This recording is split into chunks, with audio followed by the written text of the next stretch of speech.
Osebi, Star. Hauzorore kutaura papasvika pese unoda kusiya vashaura. Iko kutaura tichabvisa muromo tokusiya vakaura. Zvandaona ndichikura vamwe vavengi havamire kuukura. Osepi uoma muromo mupeisipi. Zvandoona ndichikura vamwe vavengi havamire kuukura. Osepi uoma muromo mupeisipi. Ukona chipa munhu wega funga kase munhu, asi rimwe guwa rakamixwa nechipinhu. Kamwe kamuitiro kacharimisa mugano, zelife yangu oshaura pamberi pevanhu. Asi please makuita sematisi, palife yangu inini seti ndoda peace. Amuzorore kutaura naisisi, amupe vamwe mukana kadiki kana kapisi. Zvandaona ndichikura vamwe vavengi havamire kuukura. Osepi uoma muromo mupeisipi. Zvandoona ndichikura vamwe vavengi havamire kuukura. Osepi uoma muromo mupeisipi.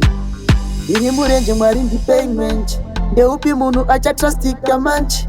Asi vanhu vakutyisa zvamanje manje, mumwe achakurumisa negakanje. Sei muchitaura vanhu kutsoma upenyu hwevanhu, muromo venyu haunyarare, ende hamunyarare. Zvandaona ndichikura vamwe vavengi havamire kuukura.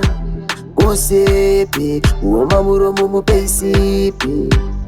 Zvandoona ndichikura vamwe vavengi havamire kuukura. Osepi uoma muromo mupeisipi.